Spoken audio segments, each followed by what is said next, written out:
ದೃಶ್ಯ ಮಾಧ್ಯಮದವರಿಗೆ ನಮಸ್ಕಾರ. ಇವತ್ತಿನ ಪತ್ರಿಕಾಗೋಷ್ಠಿಯಲ್ಲಿ ಮಾಜಿ ನಮ್ಮ ಶಾಸಕರು ಮಾಡಿದಂತ ಕೆಲವು ಆರೋಪಗಳಿಗೆ, ನಿರಾಧಾರ ಆರೋಪಗಳಿಗೆ ಉತ್ತರ ಕೊಡುವಂತದ್ದು ಒಂದು ಪತ್ರಿಕಾಗೋಷ್ಠಿ. ಅವರು ಒಂದು 3 ಪ್ರಶ್ನೆಗಳನ್ನು ಕೇಳ್ಯಾರ ಜನರಿಗಾಗ್ಲಿ. ನಿನ್ನೆ ಮೊನ್ನೆ 3ನೇ ತಾರೀಕು ದಿವಸ ಕಂಠಿ ಸರ್ಕಲ್ದಾಗ ನಿಂತುಕೊಂಡು ಏನ್ ಕೇಳ, ನನ್ನ ಕಾಲದಾಗ ಬಂದಂತಹ ಕೆಲಸಗಳನ್ನೇ ಸನ್ಮಾನ್ಯ ಶಾಸಕರು ವಿಜಯಾನಂದ ಕಾಶಪ್ಪನವ್ರ ಸಾಹೇಬರು ಉದ್ಘಾಟನೆ ಮಾಡ್ಕೊಂಡು ಹೋಗಕತ್ತಾರ ಅಂತಂದಾರ. ನೀವು ಅಧಿಕಾರಿ ಕಳೆದುಕೊಂಡು 2.5 ವರ್ಷ ಆಯ್ತು. ಅದು ಆದ ನಂತರ ನಮ್ಮ ಸರ್ಕಾರ 3 ಬಜೆಟ್ ಮಂಡನೆ ಮಾಡೈತಿ. ಎಲ್ಲಾ ಕೆಲಸಗಳು ನಮ್ಮ ಸಾಹೇಬರು ಯೋಜನೆ ಮಾಡಿ, ಕ್ರಿಯಾ ಯೋಜನೆ ಮಾಡಿ ಅದಕ್ಕೆ ಅನುದಾನ ತಂದಂತಹದ್ದು ಇದೆ.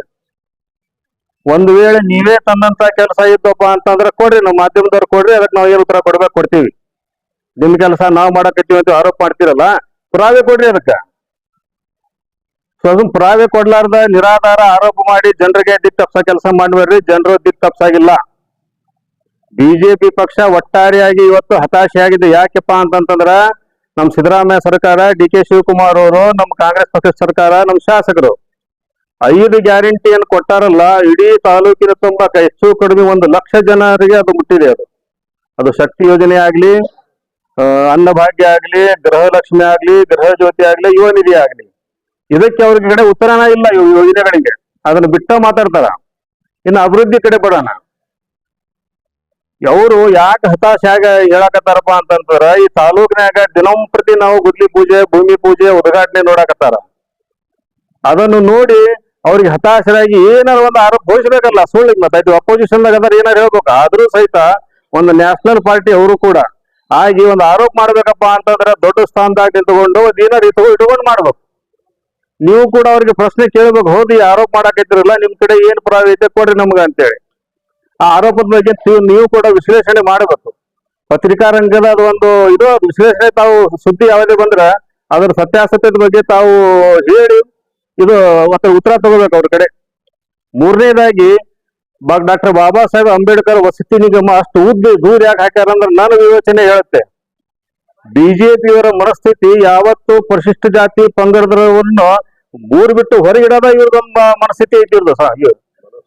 ಮನಸ್ಫೂರ್ತಿ ಐತಿ ಇವ್ರದ್ದು. ಇವ್ರಿಗೆ ನಮ್ಮ ಪರಿಶಿಷ್ಟ ಜಾತಿ ಮತ್ತು ಪರಿಶಿಷ್ಟ ಪಂಗಡದವರಿಗೆ ಮೇನ್ ಸ್ಟ್ರೀಮ್ನಾಗ ತಗೋಬೇಕು, ಮೇನ್ ಊರಾಗ ತಗೋಬೇಕು.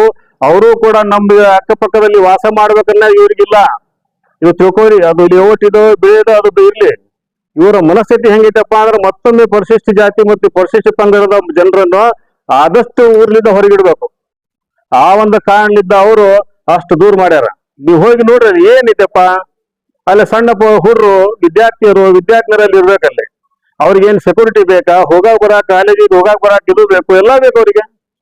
ಮೂಲ ಸೌಕರ್ಯ ಒಂದರ ಬೇಕಿಲ್ಲ. ಅದ್ರ ಮಕ್ಕಳು ಒಂದು ಹೊಲ ಬಿಟ್ರೆ ಸ್ಮಶಾನ ಐತಲ್ಲೇ. ಆಗ ಒಂದು ಕಾರಣಕ್ಕೆ ನಮ್ಮ ಸಾಹೇಬರು ಆ ಒಂದು ವಿದ್ಯಾರ್ಥಿಗಳಲ್ಲಿ ಬರುವಂತ ವಿದ್ಯಾರ್ಥಿನಿಯರ ಸುರಕ್ಷತೆ, ಅವ್ರಿಗೆ ಒಂದು ಗೌರವ, ಅವರು ಕೂಡ ಒಂದು 4 ಮಂದಿ ಆಗಿರ್ಲಿ ಅನ್ನೋ ಒಂದು ಕಾರಣದಿಂದ ಅದೊಂದು ಕ್ಯಾನ್ಸಲ್ ಮಾಡ್ಯಾರಲ್ಲಿ. ಕೊಡ್ತಾರ ಅವ್ರು ಬೇರೆ ಜಾಗ, ಊರಿಗೆ ಹತ್ತಿದೆ ಕೊಡ್ತಾರ ಜಾಗೆ. ವಸತಿ ಶಾಲೆಗಳು ಊರಿಂದ ಹೊರಗಿರ್ಬೇಕನ್ನೋದು ಖರೆ. ಆದ್ರೆ ಎಷ್ಟು ಹೊರಗಿರ್ಬೇಕದು? ಶಾಲೆ ಬಂದಿರೋದು ಇಲಕಲ್ಲಿಗೆ, ಅದು ಕಟ್ಟಿದರ ಅದು ಕೊಡಗಲಿ ಸೀಮೆ ಒಳಗ. ಹೀಗಾಗಿ ಅದು ಕೂಡ ನಿರಾಧಾರ ಆರೋಪ. ನಾನು ಮಾಜಿ ಶಾಸಕರಿಗೆ ಮನವಿ ಮಾಡ್ಕೊಂತೀನಿ. ಇದು ಬರೇ 2 ತಿಂಗೊಮ್ಮೆ 3 ತಿಂಗೊಮ್ಮೆ ಬಂದು ನೀವು ಪತ್ರಿಕಾಗೋಷ್ಠಿ ಕೊಟ್ಟು ಮಾತಾಡಿ ಹೋಗೋದ್ ಬೇಡ. ಒಮ್ಮೆ ನಿಮ್ ಕಡೆ ಏನ್ ದಾಖಲಾತಿ ಅದಾವ ತಗೊಂಬರ್ರಿ. ನಮ್ ಕಡೆ ಏನ್ ದಾಖಲಾತಿ ಇದೆ ನಮ್ಮ ಸಾಹೇಬ್ರು ತಗೊಂಡ್ಬರ್ತಾರ. ನೀವು ಪತ್ರಿಕಾ ಮಾಧ್ಯಮದವರು ಒಂದು ವೇದಿಕೆ ಸಿದ್ಧಪಡಿಸ್ರಿ. ಬೇಡ, ಕಂಠಿ ಸರ್ಕಲ್ ನಾವು ಕರಿತೀವಿ, ಬಸವ ಸರ್ಕಲ್ ನಾವು ಕರಿತೀವಿ, ಅವ್ರು ಬೇರೆ ಬೇರೆ ಹಳ್ಳಿ ಕರೀದಾರ. ಬೇಡಪ್ಪ, ಇಬ್ರು ಕರೆಯೋದು ಬೇಡ. ನೀವು ಮಾಧ್ಯಮದವರ ನೀವಲ್ಲ ಮುಂದೆ ಸುದ್ದಿ ಮುಡ್ಸೋರು. ನೀವೇ ಒಂದು ವೇದಿಕೆ ಎಲ್ಲೆಂತರಲ್ಲಿ ಸಜ್ಜು ಮಾಡಿ ನಮ್ಮ ಸಾಹೇಬ್ರು ಬರಾಕಲ್ಲ ರೆಡಿ ಅದಾರ. ಕೊನೆಯದಾಗಿ ಒಂದು ಮಾತು ಹೇಳ್ತೀನಿ. ಇನ್ ಕೇಸ್ ಒಂದು ವೇಳೆ ಆಗುತ್ತೆ, ಅದು ನೀವು ಮಾಡಿದಂತ ಮಾನ್ಯ ಮಾಜಿ ಶಾಸಕರೇ, ನೀವು ಮಾಡಿದಂತ ಆರೋಪಗಳು ಸುಳ್ಳಾಗ್ತಾವು. ಅವಾಗ ನೀವು ಕ್ಷೇತ್ರ ಬಿಟ್ಟು ಹೋಗ್ತೀರಾ, ರಾಜಕೀಯ ಬಿಡ್ತೀರಾ ಹೇಳ್ಬೇಕದು. ಯಾಕಂದ್ರ ಡಿಬೇಟ್ ಆದ್ಮೇಲೆ ಅದ್ರ ರಿಸಲ್ಟ್ ಬೇಕಲ್ಲ. ಬರೀ ಡಿಬೇಟ್ ಮಾಡಿ ಹೋದಂದ್ರಲ್ಲ. ಡಿಬೇಟ್ ಮಾಡಿ ನೀವು ಸೋತಿದಾಗ ನೀವೇನ್ ಮಾಡ್ತೀರಿ? ಏನ್ ರಾಜಕೀಯ ಬಿಡ್ತೀರೋ, ಏನ್ ಹುಡುಗನ ಮತಕ್ಷೇತ್ರ ಬಿಡ್ತೀರೋ, ಏನ್ ಬಿಡ್ತೀರೋ ಅದನ್ನು ಹೇಳ್ರಿ. ಅವಾಗ ನಾವು ಡಿಬೇಟಿಗೆ ಬರ್ತೀವಿ. ಹಂಗ ಬಂದ್ ಮಾತಾಡಿ ಹೋಗೋದ ರಿಸಲ್ಟ್ ಆಗ್ಬೇಕು. ಯಾಕೆ ಹೇಳ್ತೀವಪ್ಪ? ನಾವು ಮಾಡಿದ ಕೆಲಸ ಮ್ಯಾಗ ನಮ್ಗ ದೃಢವಾದ ನಂಬಿಕೆ ಇದೆ. ನಾವ ಮಾಡಿವಿ, ನಮ್ ಕಡೆ ದಾಖಲೆ ಅದಾವು. ಯಾವ ಇಲಾಖೆ ಯಾವ ಯೋಜನೆ ಅಡಿಯಲ್ಲಿ ನಾವು ದುಡ್ಡು ತಂದೀವಿ, ಎಲ್ಲಿ ಖರ್ಚು ಮಾಡಿವಿ, ಎಲ್ಲಿ ಉದ್ಘಾಟನೆ ಮಾಡಿವಿ, ಎಲ್ಲಾ ನಮ್ದು ಪಾರದರ್ಶಕ ಐತೆ. ಸುಮ್ಕ ಅದಕ್ಕೆ ರೊಕ್ಕ ತಗೊಳಕತ್ತಾರ, ಇದಕ್ಕೆ ತಗೊಳಕತ್ತಾರ, ಇದಕ್ಕೆ ಆರೋಪ ಮಾಡಕ್ ಏನ್ ಹೋಗೈತಿ? ಸ್ವಾಮಿಗಳಿಗೆ ಅವ್ರಿಗೆ ಬಿಟ್ಟಿದ್ರು ಪಕ್ಷ, ಈಗ ನಮ್ಮ ಮನುಷ್ಯರಿಗೆ ಬಿಡ್ತೈತೆ ಅದು. ಅದಕ್ಕ ನಾವೊಂದು ಕೊನೆಯದಾಗಿ ಹೇಳ್ತೀನಿ, ಎಲ್ಲಾ ಆರೋಪಗಳು ತಾವು ತಗೊಂಬರ್ರಿ, ಅದನ್ನ ಸುಳ್ಳು ನಾವು ಸಾಬೀತು ಮಾಡ್ತೀವಿ. ಸುಳ್ಳು ಸಾಬೀತು ಆದ್ಮ್ಯಾಗ ನೀವೇನ್ ಕ್ಷೇತ್ರ ಬಿಡ್ತೀರೋ, ಏನ್ ರಾಜಕೀಯ ಬಿಡ್ತೀರೋ, ಏನ್ ಮಾಡ್ತೀರಿ ಅನ್ನೋದು ಅದೊಮ್ಮೆ ನಿಮ್ ಮುಂದೆ ಹೇಳಿ.